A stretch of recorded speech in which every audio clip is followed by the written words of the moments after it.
So today we're hosting Sylvie Kandé. Sylvie is born in Paris to a French mother and a Senegalese father. She is the author of 3 collections of poetry published by the French publisher Gallimard.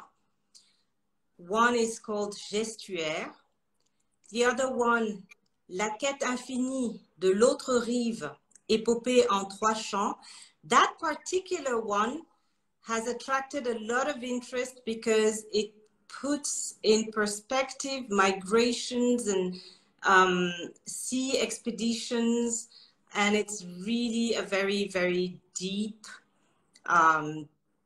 document that Sylvie has actually produced. The 3rd collection of poetry is called Lagon, Lagune. Sylvie is trained both as a literary critic and an historian. She's also known for her work on the complex conversations that have taken place between Africa and Europe, but also between Africa and its diasporas. And her very special area of interest is métissage, hybridity, and the post-racial utopias. And she will be telling us more about this during our conversation today. Sylvie lives and works in New York, so, you know, she bridges 3 continents or more, she'll tell us. She has a PhD degree from, in African history from the Sorbonne in Paris. She currently teaches African history at sunny old Westbury University in New York, but her teaching experience also includes Stanford University, San Jose University, NYU, just to name a few.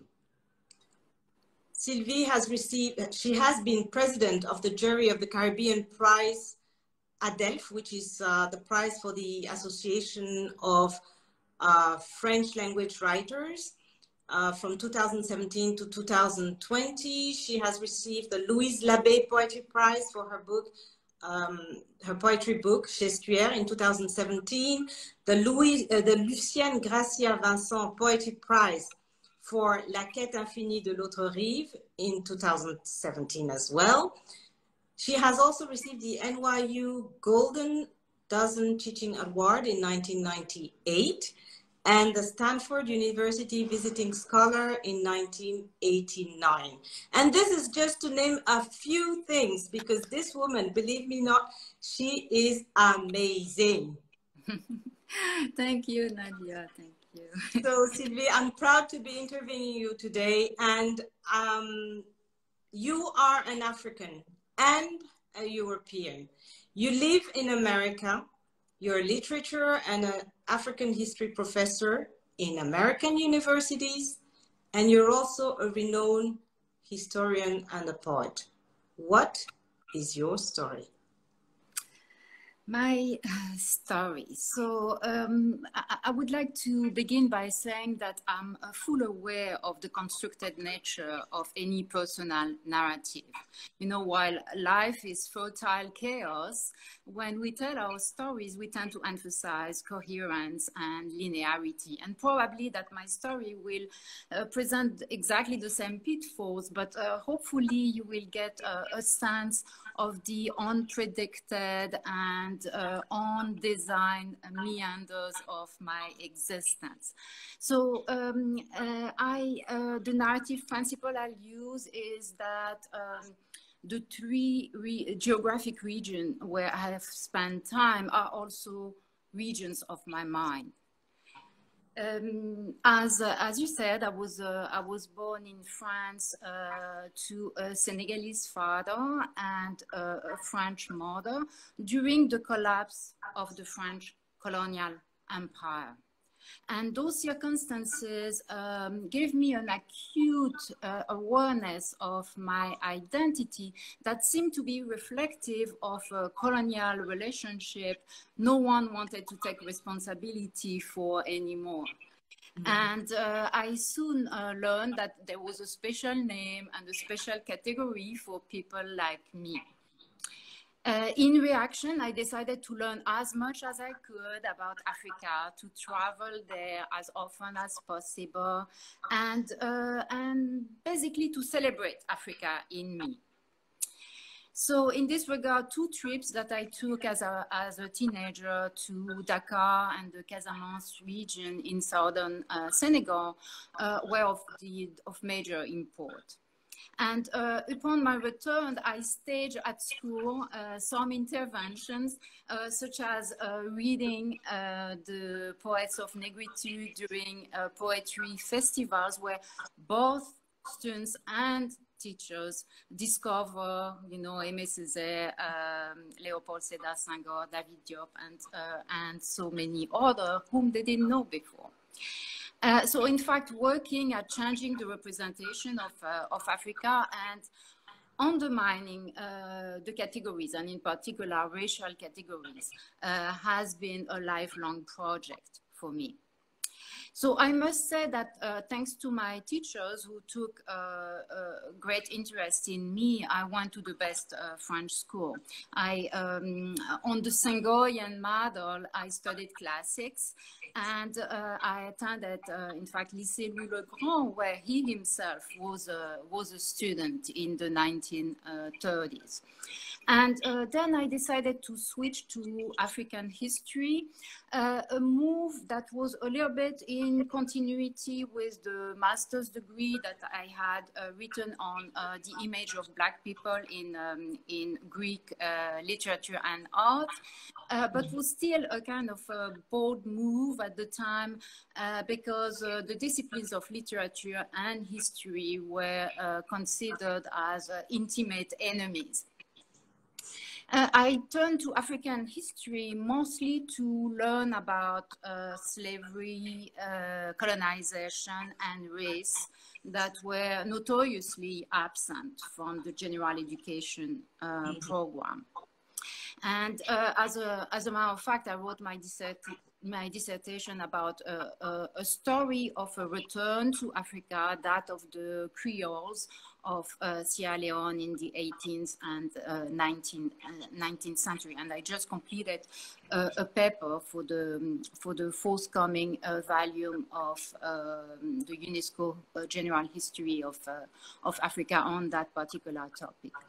Amazing. And as far as the third region of my life is concerned, I would say that I chanced upon the US, where I came without much preparation. So, of course, I had read a lot about African American culture through Negritude and through African history. I had even taught myself English, but as a dead language, just to be able to read the documents I needed for my dissertation. So when I settled in California, the first variation of English I was exposed to was the African American vernacular, with which I'm fairly familiar. And that makes me conversant, for instance, with President Obama's rhetorical style and his dialectal mode of delivery, in which he often switches from an academic American English to a more syncopated, I would say, spiritual version of English, signaling by that his intent is to include everyone in his speech. So then I moved to New York to take a position at New York University, where I built the Francophone Studies program in the French department, and I was also part of the Africana program. And with those two entities, I organized a conference an international conference on métissage that was very well attended and drew a lot of attention on the concept, and in turn generated a lot of work in the domain. And this is in New York City that I began to write poetry in earnest around themes that bring together those three regions of the world and often puts them into crisis. Here in New York, I stand at equidistance between Africa and Europe, and I live in a place of relative solitude, which enables me to have a room of my own, to borrow Virginia Woolf's expression. We remember that she defines a room of one's own as the main condition for a woman to be able to write. And I interpret her statement to mean being able and willing to carve out of the day a few hours to concentrate on a personal priority. And for me, that has often meant, writing poetry from 3 a.m. to 6 a.m. And today I teach African studies in the SUNY system, the State University of New York.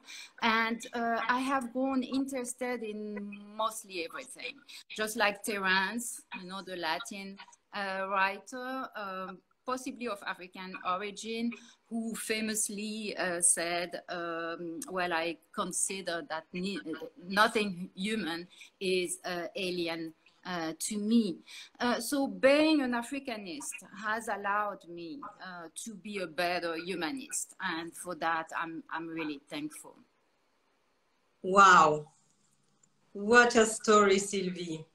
There's something you said in one of your interviews that struck me. You said, it's important to have a room of your own so that you can be in your state of writing. And I love that expression of being in a state of writing.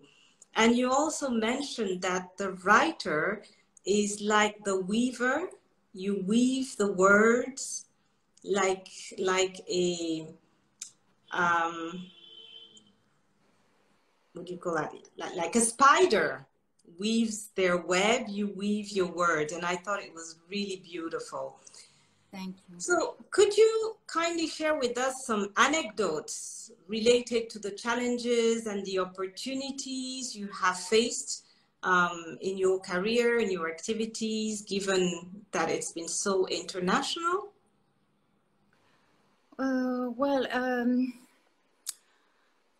I think, yeah, I mean, something that I kept throughout my various travels and meanders is teaching the relationship with the students. That is a bilateral relationship, and one anecdote that I like to share is the following. One day I was in class teaching probably the negritude movement, because we discussed présence africaine and the symbol by which both the journal and the bookstore represented itself, the doggone sign. And the student asked me what it meant, and I had a vague idea that it meant a human, but I didn't know too much about it. So I said, okay, I will do research. This is all what I can say at the moment, but I will do research. And I did. I researched the sign, and I discovered a fantastic amount of information of philosophical nature, historical nature. And I wrote an essay on this for the 50th anniversary of Présence africaine. Which is a place that is very dear to my heart each time I go to Paris and I go and visit, because this is it's loaded with history, and was a site of resistance, cultural resistance, and flourishing as well. Absolutely, I share that passion with you, Sylvie. You're a poet and a renowned poet. What is your relationship with orality? Okay, I grew up in a family where oratory art was appreciated. My father, who was actually a scientist, would recite poetry out of the blue or sing songs in the various languages that he knew. And generally he would speak an extremely proper French, yet with amplifications, metaphors, and proverbs. As far as my mother was concerned, she was very interested in etymology and the various levels of the French language. My maternal grandmother and I were in the habit of telling each other our dreams, which is, when you think of it, one of the most difficult exercises in storytelling. Yet at school, we were trained to perfect written expression. And some of my generation's teachers even took to uttering words laboriously in order to emphasize the process by which thought became words, which in the end suggests still that thought comes first and spoken words second. So clearly, I haven't been formally trained in public speaking. It seems to me that any such training should and probably does take in consideration the gender dimension of the practice. Often women have been made feel in this domain as well that they could not emulate the masculine norms and display signs of speaking authority, such as the ability to find and to project one's voice or to position one's body when taking the floor.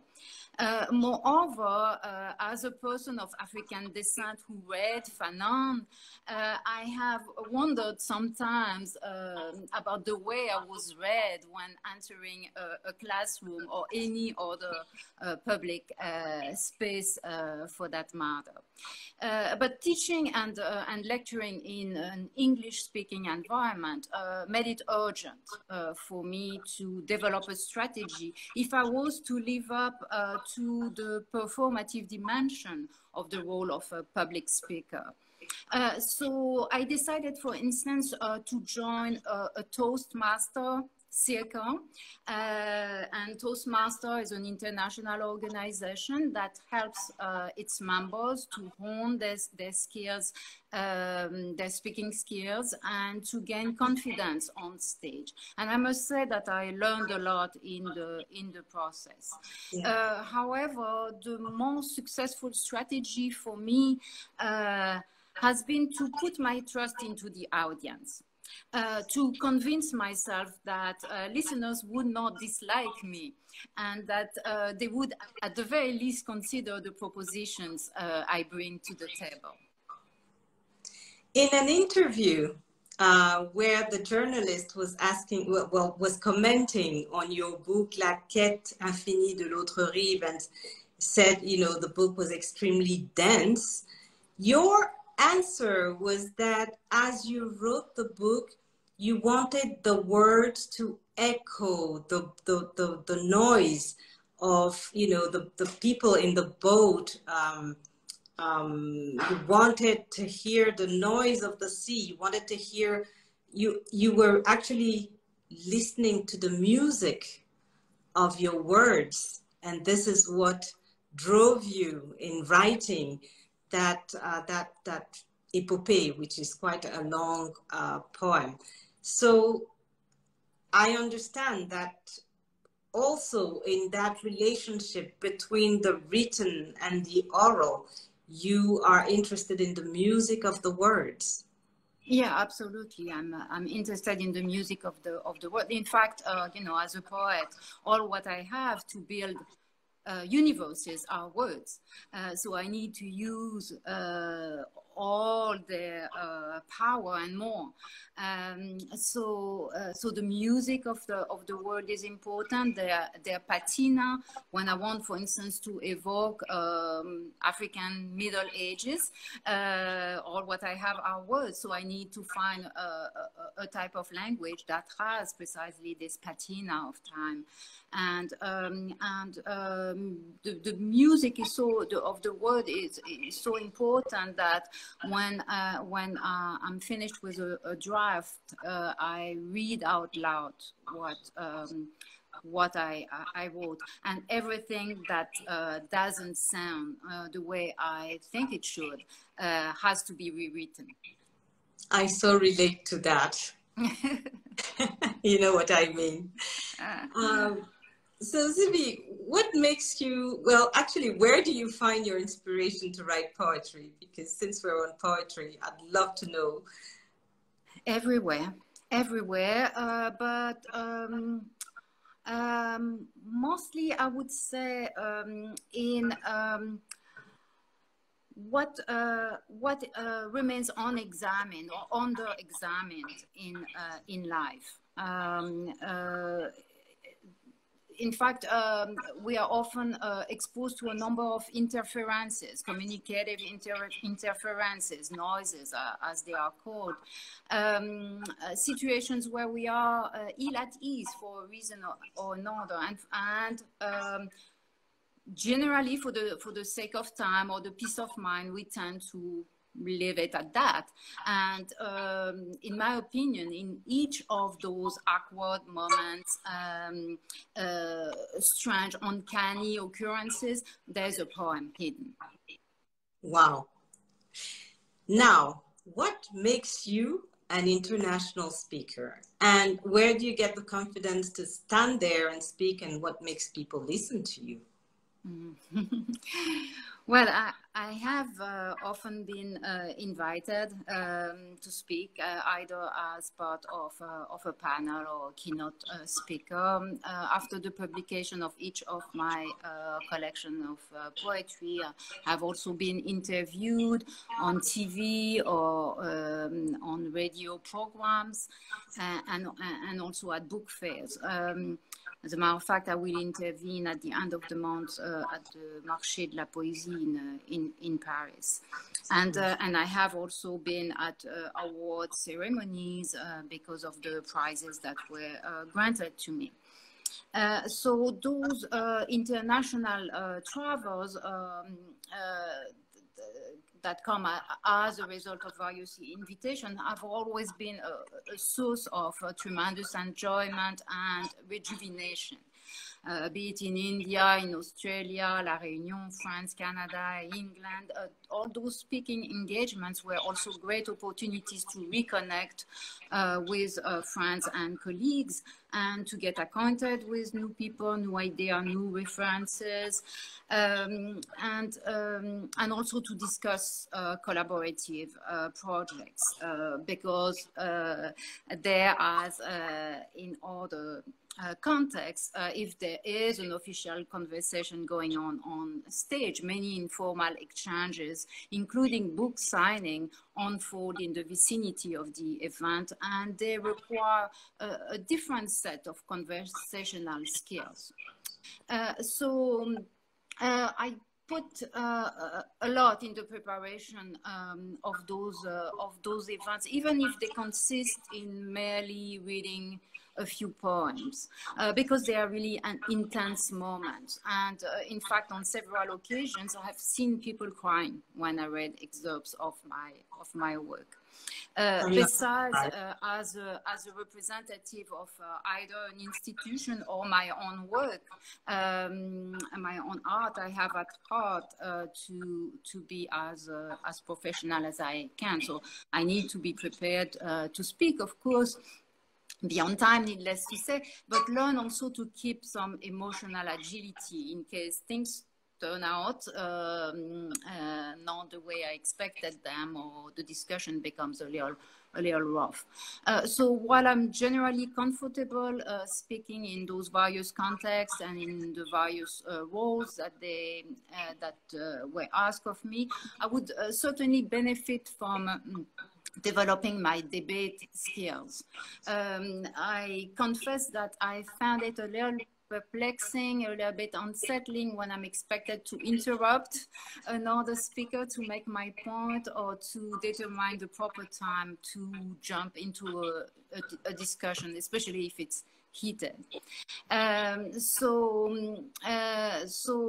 Also some programs such as TV programs have different requirements.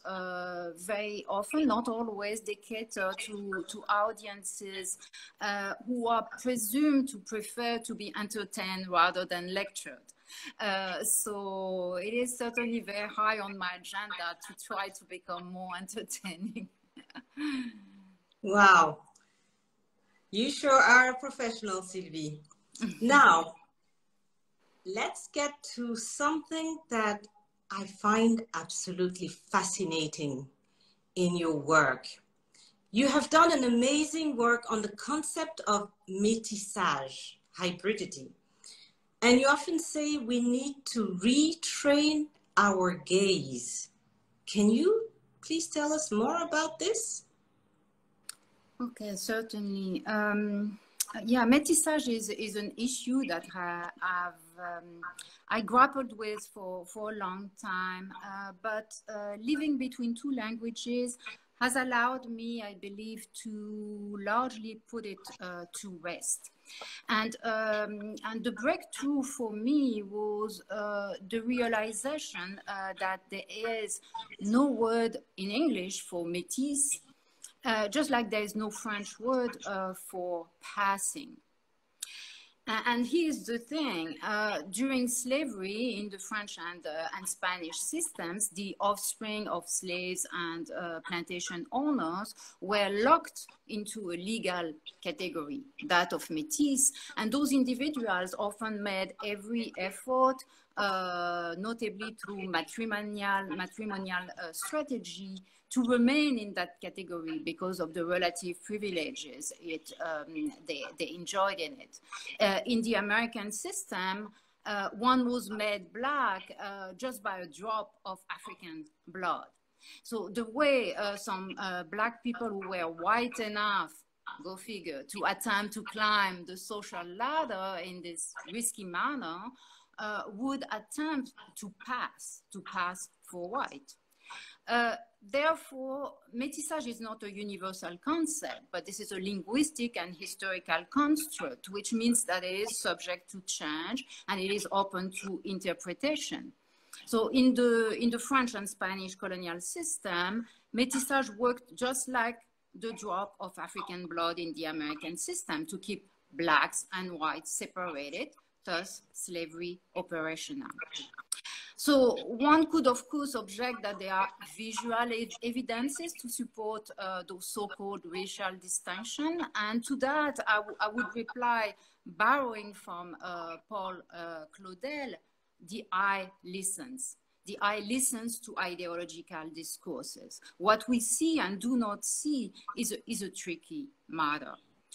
There were, for instance, racial categories used in the 19th century, still used today in the Caribbean or in Brazil, octavon, chaban, sambo, that have become invisible over time or are invisible elsewhere.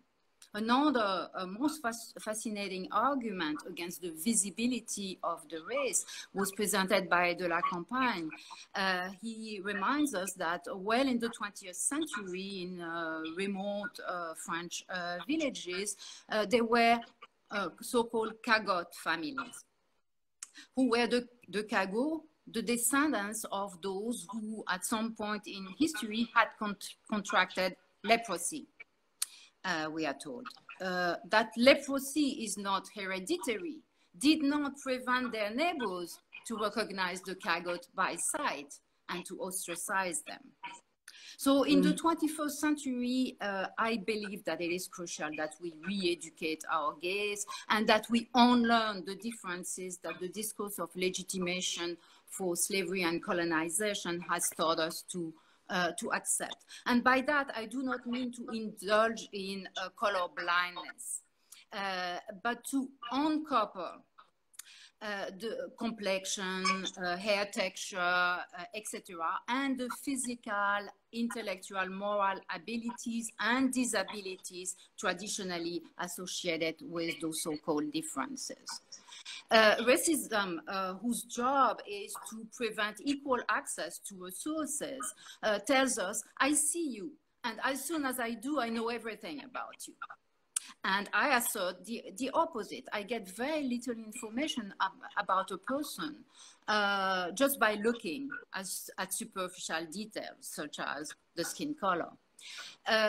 There's no gene for dancing, fiddle playing, math computing, or public speaking, right?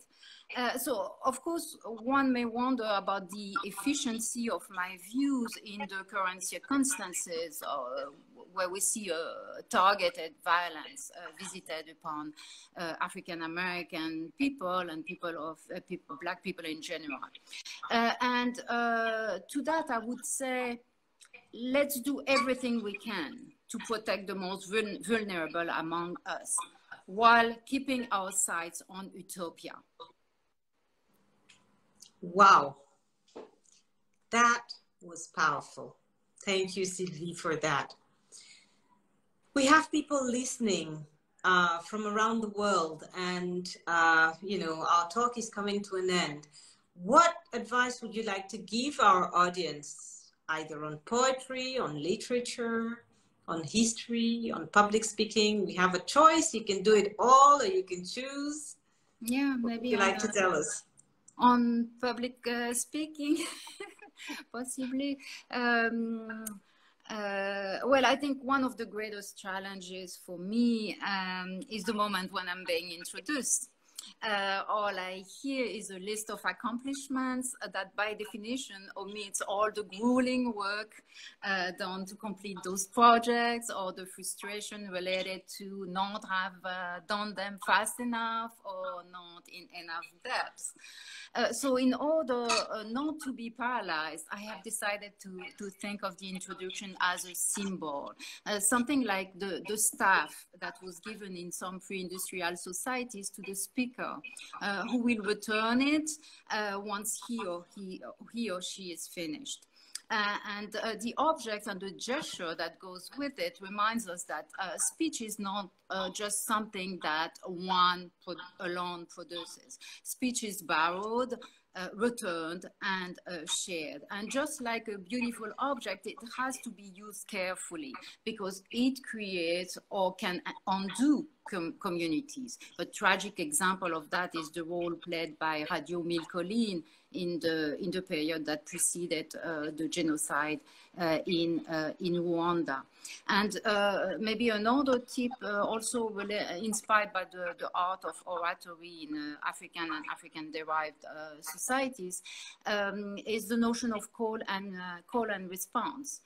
By call and response, I mean a supportive yet unobtrusive manner for the audience to interact with the speaker as he or she speaks. And we see examples of that, of course, in the African-American church, when between the priests and the members of the church who express their appreciation of the sermon as it is being delivered, or in jazz, you know, between the soloist and the rest of the band who converse musically among themselves while performing. So as a speaker, I find great comfort when I feel that people around and myself are present together in the same speech moment, if I may say. And I feel that it is possible for a speaker to lay the groundwork for such moments to happen. This is made possible by having in mind a diverse audience and not just a kind of ideal single listener. Also by talking to people and not at them. And if the format permits, to provide spaces for people to comment or to ask for further elaboration. So I would leave it at that. Thank you. Poetry exudes from every word you pronounce. It's incredible. I could be listening to you for hours on end. We have gone a bit overboard, but I know our audience doesn't mind. There's so much to learn from you, Sylvie. Do you have any final thoughts or a final message for us? Yeah, as a final comment, I would like to thank wholeheartedly you, Nadia, Gilles, and Acosphere for this speaking series initiative. As we attempt to find new ways to be together in the forthcoming post-pandemic era, you provide us with a model of self-improvement and knowledge production through the sharing of personal ideas and benevolent attention to others. And I'm really happy to have been able to contribute to this project, and I feel that I have already greatly benefited from it. Sylvie, you are absolutely amazing. I am sure everybody here, I can see the comments and the amount of hearts that are being sent. I think everyone in our audience today benefited from your knowledge. I am very grateful to you personally because, through the conversations we had in preparing this interview, I have learned to discover what a rich background you have. On behalf of Acosphere, of Gilles and myself, we are, we're full of gratitude, very proud to have been able to host you, and we really look forward to speaking to you soon again, or maybe reinviting you again for more talks about your work. Before we part, I would like to announce our speaker next week is an architect, a very, very, very talented architect from Côte d'Ivoire, Issa Diabaté, who has been, with his associate Guillaume Kofi. They have the Kofi and Diabaté architecture outfit, and their work is absolutely amazing. So we are very proud next week to have Issa Diabaté as our guest. Gilles Acogny will be interviewing Issa, and so we hope you will join again, all of you, as many as you can, to listen to this amazing talent. And on those words, Sylvie, thank you very much. Our very best wishes for, all the good work you're doing. And everyone, thank you for listening, and have a wonderful, wonderful end of the day. Take good care of yourselves, and God bless. Bye-bye, Nadia.